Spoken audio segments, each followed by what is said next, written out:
Hi everyone, आज हम लोग देखेंगे बेसिक ऑफ अमीन्स। क्या होता है, जो अमीन्स हमारे होते हैं वो बेसिक इन नेचर होते हैं। ठीक है, अब उसका बेसिक कैसे, किस रीजन से होता है, कौन से बेस होते हैं, वो हम लोग देखेंगे आज। ठीक है, सपोज मेरे पास ये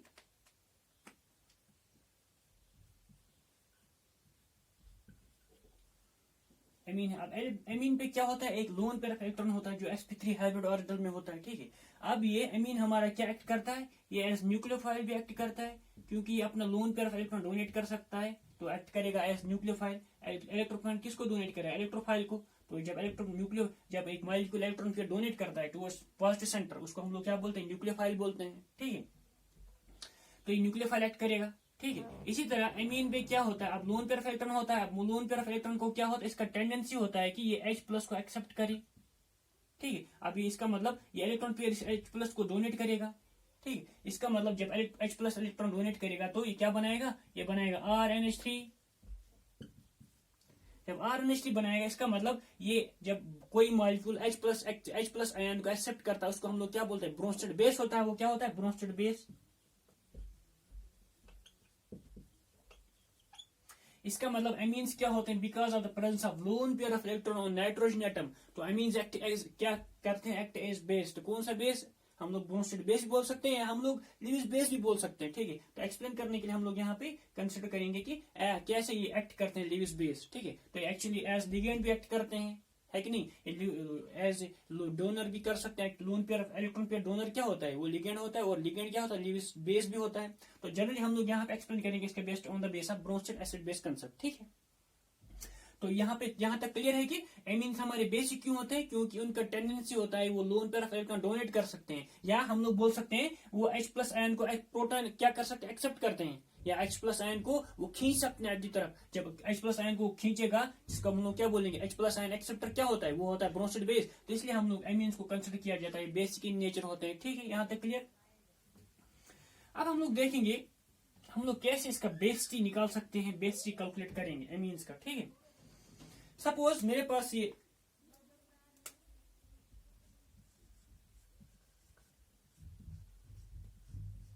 मेरा पास अमीन है। ठीक है, अब अमीन को जैसे मैं किस में ऐड करता हूं, वाटर मॉलिक्यूल में। वाटर में जब मैं ऐड करता हूं अमीन को, तो आपको पता है जो इवन अमोनिया जो हमारा होता है NH3,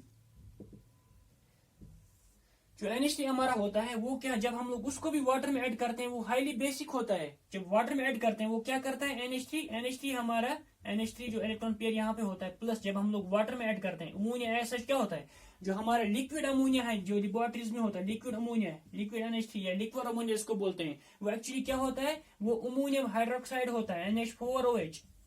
वो NH4OH क्यों होता है, इसकी वजह से, क्योंकि अमोनिया क्या होता है, बेसिक इन नेचर होता है, वो इस इलेक्ट्रॉन इस H प्लस को अपनी तरफ खींचेगा। ठीक है, तो ये क्या बनाएगा, NH4 plus plus OH minus, तो अमोनियम हाइड्रोक्साइड बनाएगा ये। इसी को हम लोग क्या बोलते हैं, इसी को हम लोग लिक्विड अमोनिया बोलते हैं। तो इवन एक्वस सोल्यूशन जो हमारा अमोनिया का होता है, वो इसका मतलब ये क्या होगा, सिंस OH माइनस यहाँ प्रेजेंट है, तो ये बेसिक इन नेचर होता है।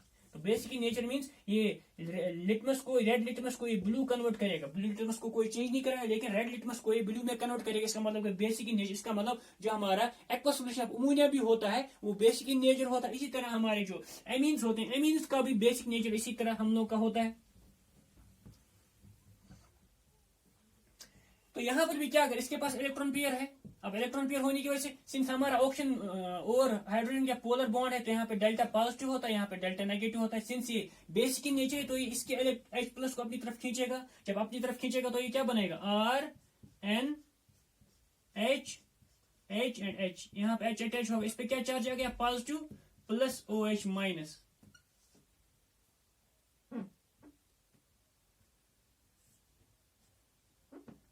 तो इक्विलिब्रियम में होता है, क्या होता है, कभी ये मॉलिक्यूल वापस डिस्ट्रेक्ट होने के बाद फिर से एमीन बनाएगा, कभी एमोन मॉलिक्यूल एक्सेप्ट करने के बाद फिर से यहां से जाएगा। ठीक है, तो यहाँ पे क्या होता है, इसको हम लोग क्या बोलते हैं, KB, बेस डिस्ट्रीब्यूशन कांस्टेंट। जैसे एसिड डिस्ट्रीब्यूशन कांस्टेंट होता है, एसिड का हम लोग निकालते हैं KA।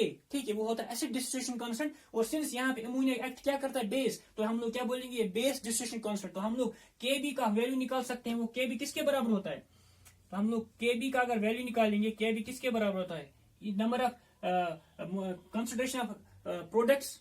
ठीक है, product of concentration product divided by product of concentration of reactants. तो हम लोग क्या लिखेंगे, प्रोडक्ट का कंसंट्रेशन ऑफ प्रोडक्ट्स वो होता है RnH3, इस पे positive charge, into OH minus, ठीक है, डिवाइडेड बाय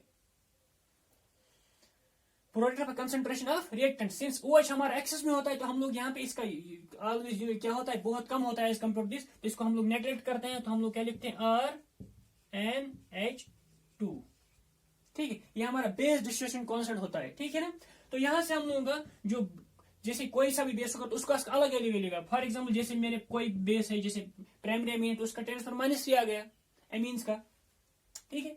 तो हम लोग तो जनरली जो रिपोर्ट किया जाता है वो किस में किया जाता है रिपोर्ट, वो डायरेक्ट वैल्यूज इंटरचेंज वैल्यूज में, जैसे 3, 4, 5 से रिपोर्ट किया जाता है। तो हम लोग इसको कैसे करेंगे, तो हम लोग लिखते हैं जो हमारा पी के बी किसके बराबर होता है, minus log to the power 10, log to the base 10 के बी का, इसका नेगेटिव लॉग करना है तो हम लोग का क्या आ जाएगा, तो हम लोग इससे क्या निकालते हैं, के बी वैल्यू, ठीक है, पी के बी वैल्यू निकालते हैं। तो इसका फॉर एग्जाम्पल इसका पी के बी वैल्यू क्या आ जाएगा, फिर इसका आ जाएगा 3, ठीक है। तो जिस बेस का हमारा क्या होगा, अगर हमारे पास कोई बेस है, अगर किसी का क्या होगा बेस, तो नॉर्मली किताबों में क्या लिखा होता है, इसमें रिपोर्ट किया होता है, और किसी किसी बुक में किसी और के वैल्यू से भी रिपोर्ट किया जाता है। हम लोग वो देखेंगे कैसे होता है वो। तो वो क्या होता है यहाँ पे पी के बी, अगर पी के बी वैल्यू अगर हमारा क्या होगा, लो होगा, इसका मतलब ये क्या है, मोर बेसिक है, क्या है, मोर बेसिक है, ठीक है। और अगर हमारा पी के बी वैल्यू क्या है, पी के बी वैल्यू अगर हमारा हाई है, तब वो क्या हमारा लेस बेसिक होगा। फॉर एग्जाम्पल अगर हमारा पी के बी वैल्यू 3 है और किसी का पी के बी वैल्यू 7 है, इसका मतलब जो पी के बी वैल्यू 3 है वो हमारा मोर बेसिक होगा, और पी के बी वैल्यू 7 वाला क्या होगा, लेस बेसिक होगा। तो इसका उल्टा होता है के बी में, अगर हमारा के बी क्या होगा, के बी अगर हमारा लो होगा तो वो क्या होगा, लेस बेसिक होगा। इसका इनवर्स होता है, ये पी के बी वैल्यू नेगेटिव है ना, तो इनवर्स है। तो इस तरह अगर के बी वैल्यू हमारा हाई होगा तो क्या होगा, मोर बेसिक होगा। यहां तक क्लियर। तो नॉर्मली किताबों में इसी रिपोर्ट होता है कि पर्टिकुलर बेस का हमारा जैसे प्राइमरी एमीन है, टर्शियरी ट्राइमिथाइल एमीन है, उसका पीकेबी वैल्यू इतना दिया होगा, तो नॉर्मली पीकेबी वैल्यू में मेंशन किया जाता है। कभी कभी के वैल्यू में भी मेंशन किया जाता है। तो के वैल्यू से हम लोग कैसे निकाल सकते हैं वो, फॉर एग्जाम्पल, तो इसी का रिवर्स है।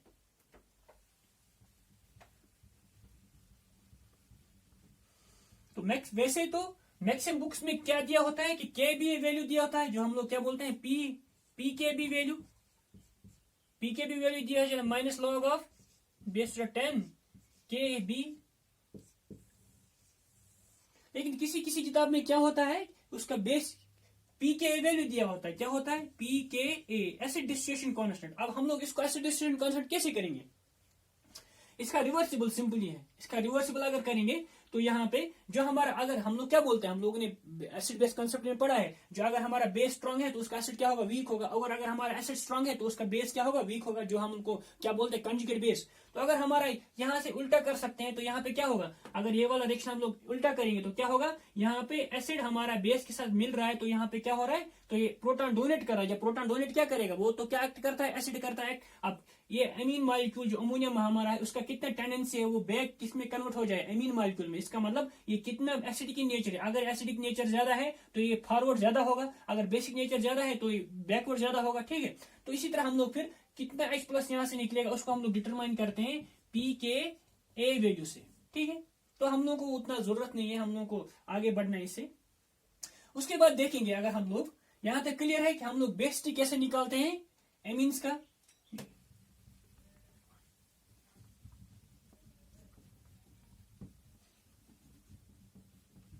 अगर हम इसका एनर्जी प्रोफाइल डायग्राम बनाएंगे, किसका बनाएंगे, इसका अगर हम लोग एनर्जी प्रोफाइल डायग्राम बनाएंगे, हम लोग देखेंगे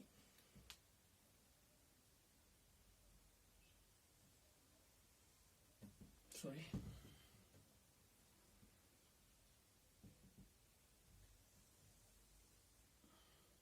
ये हमारा एनर्जी है,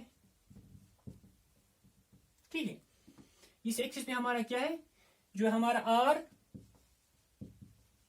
NH2 और यहां पे क्या जुड़ा है, वाटर मॉलिक्यूल प्लस H2O, ठीक है। अब ये एंडोथर्मिक रिएक्शन है, तो इसमें कन्वर्ट हो रहा है, किसमें कन्वर्ट हो रहा है, RNH3 RnH3 plus plus OH minus में कन्वर्ट हो रहा है। ठीक है, ये इसका एनर्जी प्रोफाइल डायग्राम। इसका मतलब जो हमारा जो बेस यहां से वाटर एक्सेप्ट करता है उतना क्या है, उतना फेवरेबल नहीं है। तो फेवरेबल कब होगा, जो फैक्टर किस मॉलिक्यूल को, इस NH4 RnH3 प्लस जो इस अमोनियम मॉलिक्यूल को स्टेबलाइज करेगा, उसकी वजह से क्या, उसका बेसिटी इंक्रीज होगा। ठीक है, अब बेसिटी किस पे डिपेंड कर रहा है, यहाँ पे वो कितना इजीली यहाँ से ये प्रोटॉन एक्सेप्ट करेगा। जब प्रोटॉन एक्सेप्ट करेगा तो कितना ये स्टेबलाइज हो जाएगा, कितना हमारा पॉजिटिव चार्ज जो अमोनिया पे पॉजिटिव चार्ज आएगा वो कितना स्टेबलाइज होएगा, उस पर डिपेंड करेगा कि कौन सा मॉलिक्यूल कितना बेसिक है। ठीक है, जब ये स्टेबलाइज हो जाएगा तो हमारा फॉरवर्ड डायरेक्शन क्या होगा, फॉरवर्ड डायरेक्शन बहुत लेस होगा, हमारा बैकवर्ड डायरेक्शन ज्यादा होगा फेवरेबल। फॉरवर्ड डायरेक्शन क्या होगा, हमारा कम होगा। क्यों, जब ये स्टेबलाइज हो जाएगा। अगर स्टेबलाइज नहीं हुआ तो हमारा क्या होगा, बैकवर्ड डायरेक्शन, ये वापस इसी में चला जाएगा, फिर से हमारा अमोनिया। इसका मतलब इसका टेंडेंसी है उतना स्ट्रांग नहीं है कि यहाँ से प्रोटॉन एक्सेप्ट करे। समझ गए। तो फाइनली यहाँ पे किस पे डिपेंड करेगा, ये सिंपली डिपेंड करता है कि हम लोग कौन कौन सा फैक्टर इसको क्या करेगा, स्टेबलाइज करेगा। किसको, इस अमोनिया पे जो पॉजिटिव चार्ज है, कौन कौन सा फैक्टर इसको स्टेबलाइज करेगा, वही फैक्टर क्या करेगा, बेसिटी इंक्रीज करेगा। ठीक है, क्योंकि जब ये बेसिटी इंक्रीज करेगा, जब यहाँ पे इस पे पॉजिटिव चार्ज होगा तो इसका, अगर हम लोग इसका एनर्जी इतना है, इसका एनर्जी कितना है, यहाँ तक है, इसका एनर्जी ज्यादा है। अगर हम लोग एनर्जी यहाँ से दिखाएंगे, ठीक है, तो जो फैक्टर इस पॉजिटिव चार्ज को स्टेबलाइज करेगा उसकी वजह से क्या होगा, वो नीचे नीचे आ जाएगा, तो वो स्टेबलाइज हो जाएगा। जब स्टेबलाइज हो जाएगा तो ज्यादा स्टेबल होगा। हम लोग को पता है जो इसका एनर्जी कम होता है वो ज्यादा स्टेबल होता है। अब स्टेबलाइजेशन किसकी वजह से होता है, वो अलग अलग फैक्टर होते हैं जिससे वो स्टेबलाइज हो जाता है। ठीक है ना, यहाँ तक क्लियर है। अब हम लोगों को सिंपली दिमाग में ये रखना है, ये चीज रखना है कि जो फैक्टर क्या करेगा, जो फैक्टर हमारा अमोनिया पे जो पॉजिटिव चार्ज है उसको स्टेबलाइज करेगा, उसकी वजह से क्या होगा, उसकी वजह से जनरली हमारा क्या होगा, हमारा बेसिटी इंक्रीज होगा। ठीक है, तब ये हमारा क्या होगा, तब ये एनर्जी प्रोफाइल उतना बड़ा नहीं होगा। फॉर एग्जाम्पल मेरे पास कोई फैक्टर है तो उसकी वजह से इसका एनर्जी यहाँ तक आ गया, तो यहाँ पे RnH3 प्लस बना। ठीक है, अब इसका क्या है, अभी तो एनर्जी इसका इतना था, अब इसका एनर्जी कम हो गया। इसका मतलब ये जो एनर्जी प्रोफाइल होगा ये अब थोड़ा कम हो गया इसकी वजह से। अब जब कम हो गया तो इजीली इसमें कन्वर्ट हो जाएगा। जब इजीली इसमें कन्वर्ट हो जाएगा, इसका मतलब ये स्ट्रांगली यहाँ से H प्लस को एक्सेप्ट करेगा। जब एक्सेप्ट करेगा तो क्या करेगा, स्ट्रॉन्ग बेस एक्ट करेगा ये। ठीक है, तो बोलने का मकसद है कि जो फैक्टर अभी क्या करेगा, जो फैक्टर जो हमारा जो अमोनिया मॉलिक्यूल जो हमारा अमोनिया पे क्या चार्ज है, पॉजिटिव चार्ज है, उसको क्या करेगा, स्टेबलाइज करेगा। उस फैक्टर से क्या होगा, उस फैक्टर से हमारा बेसिटी इंक्रीज हो जाएगा। ठीक है, अब कौन कौन से फैक्टर हैं, सबसे पहले हम लोग देखेंगे सब्स्टिट्यूशन। अगर हम लोग यहाँ पे सब्स्टिट्यूट करेंगे मॉलिक्यूल्स तो उसकी वजह से क्या होगा, सब्स्टिट्यूशन इफेक्ट।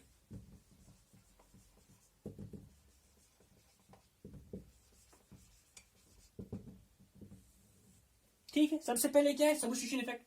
अगर मेरे पास क्या है, अगर मेरे पास इलेक्ट्रॉन डोनेटिंग ग्रुप प्रेजेंट है, क्या है, इलेक्ट्रॉन डोनेटिंग ग्रुप प्रेजेंट है। इलेक्ट्रॉन डोनेटिंग मींस जो हमारा प्लस आई इफेक्ट दिखाएगा, प्लस आई इफेक्ट।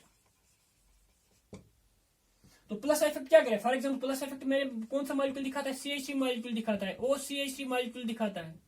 ठीक है, ये हमारे प्लस आई इफेक्ट दिखाते हैं। इसका मतलब ये इलेक्ट्रॉन डोनेट करते हैं। जब इलेक्ट्रॉन डोनेट करेंगे उसकी वजह से क्या होगा, एक तो इलेक्ट्रॉन डेंसिटी यहाँ पे ज्यादा होगा। जब इलेक्ट्रॉन डेंसिटी ज्यादा होगा तो इजीली प्रोटॉन को एक्सेप्ट करेगा। अब जब प्रोटॉन को एक्सेप्ट करेगा तो क्या बने, पॉजिटिव चार्ज। जब पॉजिटिव चार्ज आएगा, जब इलेक्ट्रॉन यहाँ से डोनेट करेगा तो पॉजिटिव चार्ज क्या करेगा, उसको न्यूट्रलाइज करेगा धीरे धीरे। जब न्यूट्रलाइज करेगा तो उसकी वजह से क्या होगा, स्टेबलाइज हो जाएगा। जब स्टेबलाइज हो जाएगा तो इक्विलिब्रियम टुवर्ड्स फॉरवर्ड डायरेक्शन में आ जाएगा। जब इक्विलिब्रियम टुवर्ड्स फॉरवर्ड डायरेक्शन में आ जाएगा तो हमारा ये क्या एक्ट करेगा, स्ट्रॉन्ग बेस, क्योंकि इसकी वजह से स्टेबलाइज आ जाएगा। तो हमारा ये क्या करेगा, मैक्सिमम इलेक्ट्रॉन्स को, मैक्सिमम प्रोटॉन्स को एब्स्ट्रैक्ट करेगा। जब मैक्सिमम प्रोटॉन को एब्स्ट्रैक्ट करेगा फास्ट, तब इसका मतलब ये ज्यादा बेसिक होगा। इसका मतलब अगर हमारा अमोनियम मॉलिक्यूल पे प्लस इफेक्ट होगा तब हमारा क्या होगा, वो हमारा मोर बेसिक होगा। ठीक है, और अगर हमारा माइनस आई इफेक्ट होगा, क्या होगा, माइनस आई इफेक्ट। अगर हमारा इलेक्ट्रॉन विड्रॉ, प्लस इफेक्ट किससे होता है, इलेक्ट्रॉन डोनेटिंग ग्रुप की वजह से होता है। और अगर हमारा इलेक्ट्रॉन विड्रॉइंग ग्रुप प्रेजेंट होगा,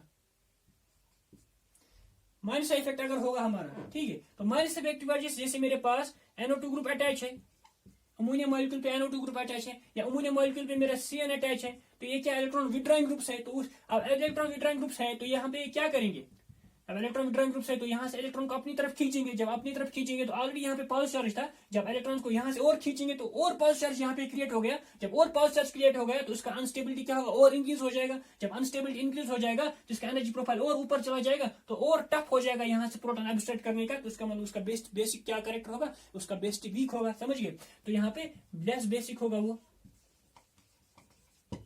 यहां तक क्लियर?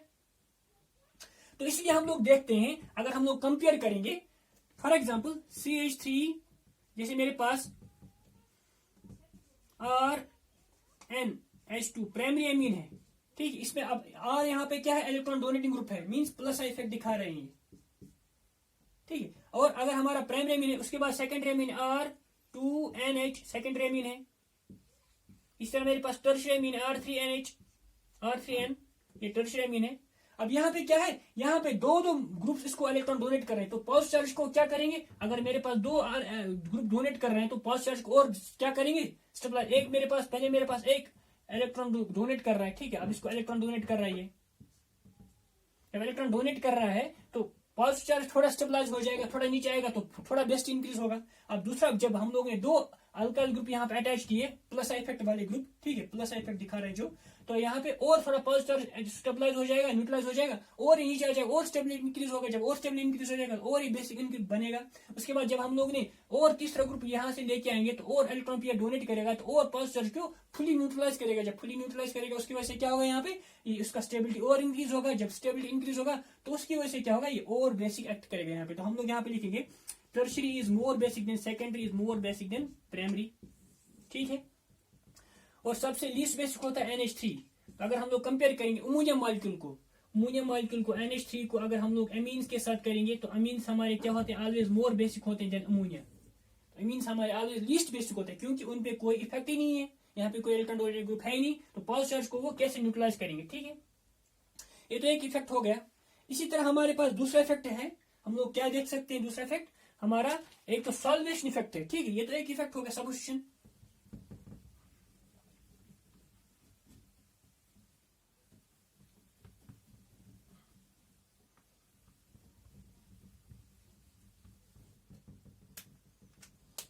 दूसरा फैक्टर है हमारा सॉल्वेशन। सिंस यहां पे क्या चार्ज बन रहा है, पॉजिटिव चार्ज बन रहा है,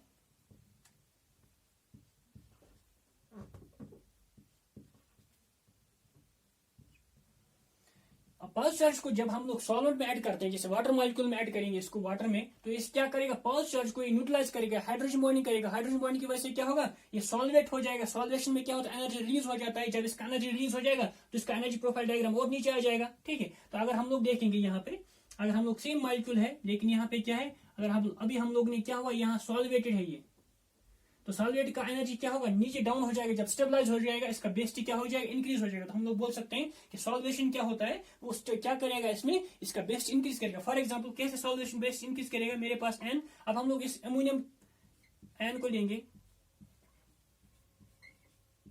अब यहाँ पे कितने प्रोटॉन है, 4, जो हमारे अमोनियम इस पॉजिटिव चार्ज को कैसे न्यूट्रलाइज, जैसे हम लोग सॉल्वेशन देखते हैं, लिथियम का कितना सॉल्वेशन होगा, जो जितना साइज कम होता है उसका सॉल्वेशन ज्यादा होता है, ठीक है। और यहाँ पे हाइड्रोजन बॉन्डिंग की वजह से भी और सॉल्वेशन की वजह से भी यहाँ पे क्या होता है, जो हमारा क्या होता है, स्टेबलाइजेशन हो जाता है। तो यहाँ इसके साथ ये वाटर मॉलिक्यूल के साथ 1 2 वाटर मॉलिक्यूल 3 वाटर मॉलिक्यूल, तो यहाँ पे 3 क्या हो रहा है, 3 हाइड्रोजन बॉन्डिंग हो रहा है। तो इसका मतलब ये हाईली स्टेबल हो जाएगा, ठीक है। अब हम लोग प्राइमरी, तो प्राइमरी एमीन हो गया। अगर हम लोग सेकेंडरी लेंगे,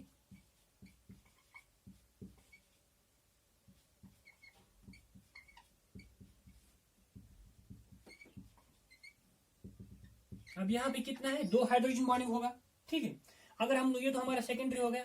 अगर हम लोग अब टर्शियरी लेंगे, R N R R and H, यहाँ पे टर्शियरी है, तो ये, तो यहाँ पे क्या, 1 हाइड्रोजन बॉन्डिंग होगा, यहाँ पे 2 है, यहाँ पे 3 है। इसका मतलब यहाँ पे सॉल्वेशन ज्यादा है, यहाँ पे सॉल्वेशन कम है, यहाँ पे सॉल्वेशन सबसे कम है, ठीक है। ये टर्शियरी है। तो सॉल्वेशन की वजह से क्या होगा, जब सॉल्वेशन यहाँ पे होगा, वो उससे क्या हो जाएगा, उस एनर्जी रिलीज हो जाएगा। जब मॉलिक्यूल से एनर्जी रिलीज आएगा उसका एनर्जी और डिक्रीज होगा। जब डिक्रीज होगा वो स्टेबलाइज हो जाएगा। जब वो स्टेबल होगा, तो मैंने क्या बोला, जो भी फैक्टर इसको स्टेबलाइज करेगा उसकी वजह से क्या होगा, बेस इंक्रीज होगा। तो सॉल्वेशन से हम लोग क्या बोल सकते हैं, इसका स्टेबिलिटी इंक्रीज होगा। जब स्टेबिलिटी इंक्रीज होगा तो उसकी वजह से क्या होगा, यहाँ पे बेस्ट इंक्रीज करेंगे। तो हम लोग लिखेंगे यहाँ पे, इसका मतलब सबसे ज्यादा किसमें सॉल्वेशन होगा, तो हम लोग प्राइमरी, सेकेंडरी एंड टर्शियरी, ये हमारा ऑर्डर है। अगर हम लोग सॉल्वेशन फैक्टर को कंसिडर करेंगे, ठीक है, 2 फैक्टर हो गए। और एक फैक्टर है यहाँ पे, इसको हम लोग स्टेरिक हिंड्रेंस बोलते हैं। क्या बोलते हैं, स्टेरिक हिंड्रेंस।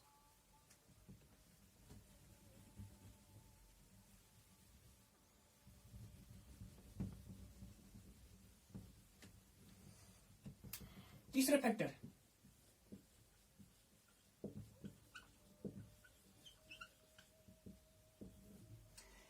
अगर हम लोग प्राइमरी देखेंगे RnH2, सेकेंडरी देखेंगे RnR यहां से H, और टर्शरी देखेंगे RnR यहां से R।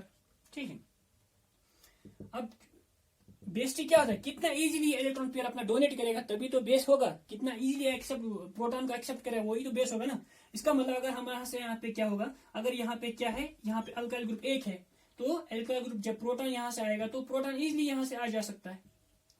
ठीक है, तो इसका मतलब यहाँ पे कोई हिंड्रेंस नहीं है, स्ट्रिक मीन्स क्राउडिंग नहीं है यहाँ पे। अगर हम लोग इस मॉलिक्यूल पर भी जाएंगे, यहाँ पे क्या है, थोड़ा क्राउडिंग इंक्रीज होगा। अब जब प्रोटॉन यहाँ से आएगा वो थोड़ा क्या रिलेक्टेंट होगा कि यहाँ से जाने के लिए इसकी तरफ से। ठीक है, इसका मतलब यहाँ पे क्या होगा, यहाँ से प्रोटॉन इजीली आ सकता है, यहाँ से प्रोटॉन थोड़ा मुश्किल हो जाएगा। लेकिन अगर हम लोग यहाँ पे देखेंगे, यहाँ पे क्या है, स्ट्रिक हिंड्रेंस बहुत ज्यादा है, तो यहाँ से प्रोटॉन क्या होगा, पूरा इजीली यहाँ से इलेक्ट्रॉन प्रोटॉन को एक्सेप्ट नहीं कर पाएगा अच्छे से। इसका मतलब अगर हम लोग देखेंगे primary, secondary and tertiary on the base of steric hindrance की वजह से यहाँ पे क्या होगा, हम लोग बोलेंगे प्राइमरी हमारा ज्यादा बेसिक होना चाहिए क्योंकि इजीली इलेक्ट्रॉन पेयर को डोनेट करेगा। सेकेंडरी हमारा थोड़ा कम बेसिक होना चाहिए क्योंकि यहाँ पे थोड़ा स्ट्रिक हिंड्रेंस है, तो उसकी वजह से क्या होगा, उतना इजीली अपना इलेक्ट्रॉन पेयर डोनेट नहीं करेगा, तो अच्छा बेस नहीं होगा। इसके बाद हम लोग टर्शरी देखेंगे, टर्शरी में क्या है, बहुत ज्यादा स्ट्रिक हिंड्रेंस है, तो अपना इलेक्ट्रॉन पेयर को अच्छे से डोनेट ही नहीं करेगा, तो यहाँ पे क्या सबसे लीस्ट बेसिक होगा। तो इन सब फैक्टर्स को कंबाइन करने के बाद हम लोग कंक्लूजन पे पहुंचते हैं। ठीक है, तो हम लोग देखेंगे फाइनल अभी ऑर्डर किसका, अब हम लोग फाइनल ऑर्डर देखेंगे बेस्ट ऑफ एमीन्स क्या होता है। अब हम लोग ने कौन कौन से फैक्टर देखे, एक तो हम लोग ने स्टेरिक फैक्टर देखा, सॉल्वेशन देखा और सब्स्टिट्यूशन इफेक्ट देखा, कैसे सब्स्टिट्यूशन को इंक्रीज, कैसे वो बेस्ट इंक्रीज कर सकते हैं, कैसे हमारा सॉल्वेशन बेस्ट इंक्रीज करेगा, कैसे हमारा स्टेरिक हिंड्रेंस बेस्टी को डिक्रीज करेगा। ठीक है, अगर हम लोग देखेंगे अभी जो हमारा जो रिपोर्टेड है, जो हम लोग ने एक्सपेरिमेंटली प्रूफ किया है कि हमारा क्या होता है, सेकेंडरी हमारा मोर बेसिक होता है, secondary amine as compare to primary as compare to tertiary as compare to primary. ठीक है, तो हमारा क्या होता है, हमारा सेकेंडरी वाला अमीन हमारा क्या होता है, ज्यादा स्टेबल होता है। तो सेकेंडरी अमीन कैसे ज्यादा स्टेबल होता है, क्योंकि आप लोगों ने देखा कि सेकेंडरी ऑलवेज एक पर्टिकुलर पोजीशन में, अगर हम लोग सॉल्वेशन में देखेंगे, अगर हम लोग प्लस इफेक्ट में देखेंगे, वहां पे क्या आ रहा था, वहां पे tertiary is more basic than secondary is more basic than primary. उसके बाद हम लोगों ने सॉल्वेशन देखा, सॉल्वेशन में क्या था, primary is more than secondary is more than tertiary. ठीक है, उसके बाद हम लोगों ने स्टेरिक हिंड्रेंस में क्या देखा, primary is more basic than secondary is more basic than tertiary. Although tertiary